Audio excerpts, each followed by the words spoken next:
Assalamualaikum warahmatullahi wabarakatuh. Saya Hani Aprilina dari kelompok 6B Kapita Selekta Pendidikan Islam akan menjelaskan tentang penggunaan media online dalam pembelajaran pendidikan agama Islam di era revolusi industri 4.0 atau pandemi COVID-19. Yang pertama, problematika penggunaan media online dalam pembelajaran pendidikan agama Islam di era revolusi industri 4.0 atau pandemi COVID-19. Saat ini, dunia telah memasuki era revolusi 4.0 yang dimana dalam segala aspek kehidupan mengikuti perkembangan teknologi informasi yang mengharuskan adanya transformasi digital. Apalagi dalam masa pandemi COVID-19 seperti sekarang ini yang mengakibatkan terjadinya perubahan dalam bidang pendidikan, sehingga mengakibatkan sistem pembelajaran yang awalnya berlangsung secara tatap muka sekarang beralih ke sistem pembelajaran daring atau online yang dilakukan di rumah dengan menggunakan media pembelajaran. Hal ini menjadikan sebuah tantangan yang harus dilakukan oleh seorang pendidik dan peserta didik, yaitu harus mampu berkomunikasi dan beradaptasi dengan menggunakan media online. Kaitannya dengan pembelajaran pendidikan agama Islam, pendidik dituntut untuk kreatif dalam memberikan inovasi dalam menyampaikan suatu bahan ajar yang akan disampaikan kepada peserta didik. Namun, dalam penggunaan media online ini menimbulkan beberapa problematika, yaitu diantaranya pendidikan agama Islam mengalami masalah dalam sisi metode yang digunakan. Selama ini, pendidikan agama Islam mulai tingkat dasar hingga menengah tidak menutup kemungkinan pada tingkat pendidikan tinggi dijumpai dominan atau menonjolnya metode satu arah yang cenderung monoton. Pendidik memiliki peranan penting dalam proses pembelajaran di kelas, sehingga dalam penggunaan media online ini, pendidik itu kurang memberikan ruang dan kesempatan bagi peserta didik untuk berkembang karena hanya menggunakan metode pembelajaran satu arah, yang kemudian menyebabkan peserta didik kurang dalam aspek pemahaman yang luas, bahkan pengetahuan yang mereka dapat hanya sebatas membaca. Yang selanjutnya yaitu kurangnya profesionalisme pendidik dalam menguasai teknologi yang digunakan untuk proses pembelajaran. Terus penguasaan atau kurangnya pemahaman terhadap teknologi informasi dan komunikasi juga menjadi problem yang dapat menghambat proses pembelajaran pendidikan agama Islam. Lemahnya pada aspek ini berpengaruh pada kemampuan dalam mengakses berbagai informasi dan kemajuan penting dalam dunia pendidikan secara khusus dan kemajuan dunia secara umum. Lemahnya kualitas sumber daya alam, seperti halnya saat ini yang terjadi viral di media sosial, kasus pendidik yang ditantang oleh peserta didik. Hal ini menandakan bahwa akhlak itu sangat penting dalam pengembangan sumber daya manusia.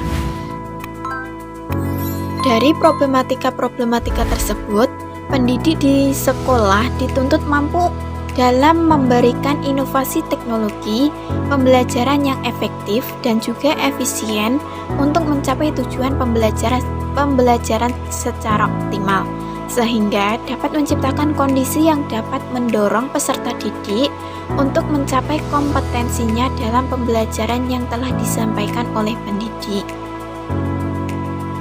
Yang kedua, yaitu macam-macam media pembelajaran online. Perlu kita ketahui bahwasanya dalam menerapkan media pembelajaran, kita harus menentukan media apa yang baik untuk menunjang jalannya proses pembelajaran.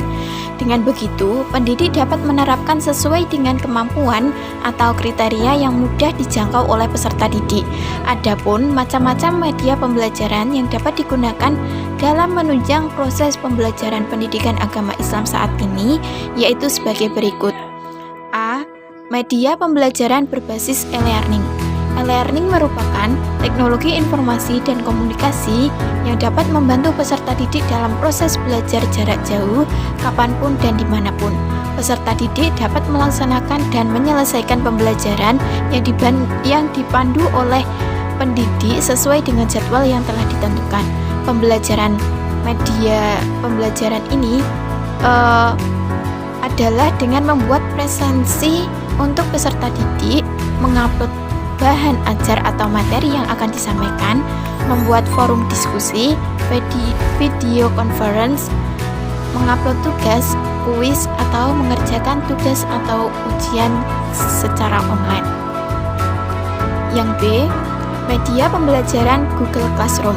Aplikasi ini memberikan kesempatan kepada pendidik untuk menyampaikan gagasan atau ide-ide yang dimilikinya kepada peserta didik. Pendidik memiliki keleluasaan waktu untuk menyampaikan ilmu dan memberikan tugas untuk forum diskusi secara online. Yang C, media pembelajaran Zoom atau Google Meeting. Penggunaan aplikasi Zoom atau Google Meeting ini, kegiatan pembelajaran menjadikan peserta didik tidak perlu menghabiskan waktu untuk menuju kampus atau kelas.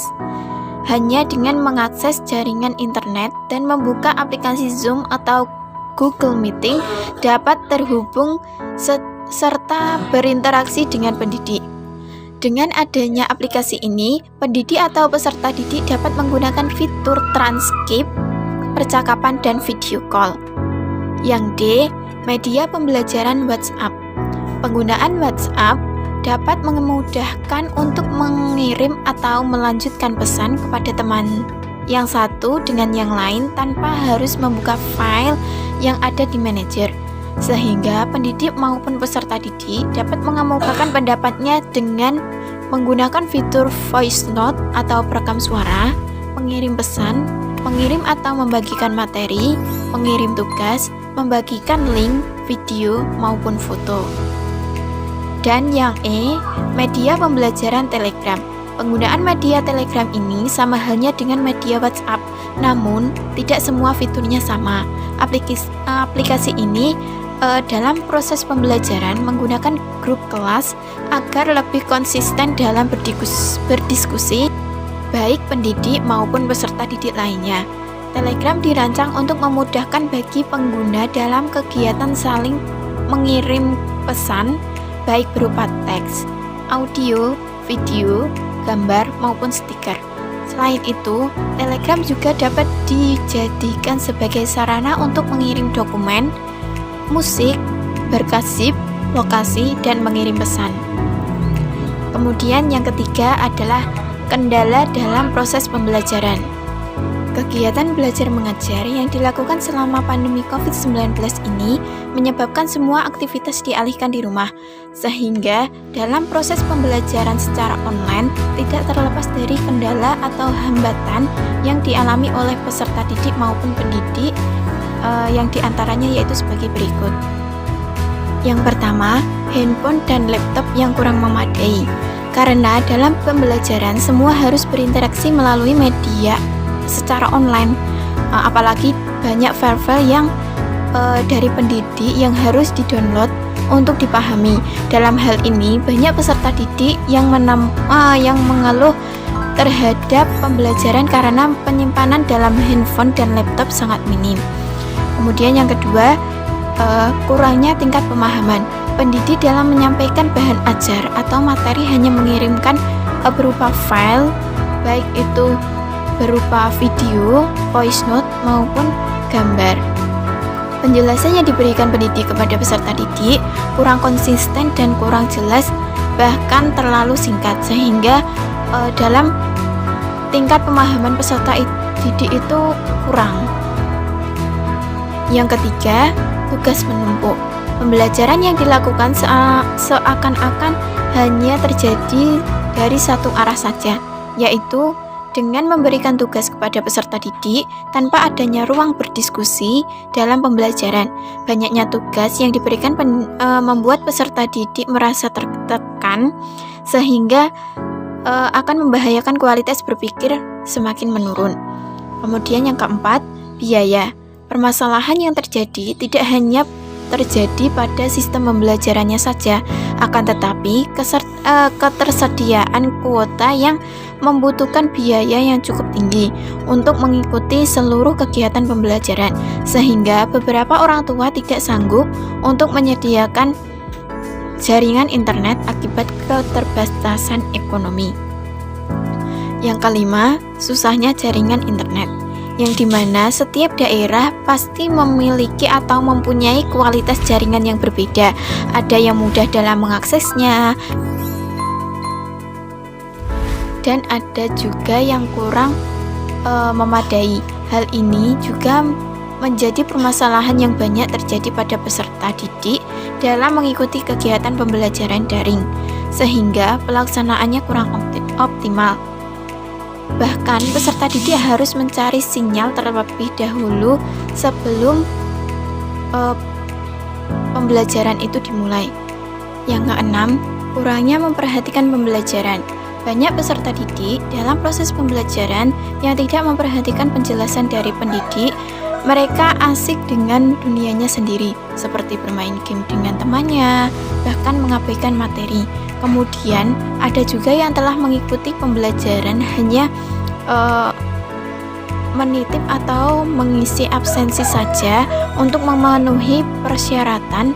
Setelah itu mereka tidak mengikuti jalannya diskusi antara pendidik maupun peserta didik lainnya, sehingga mereka kurang dalam memperhatikan materi apa saja yang telah dibahas dan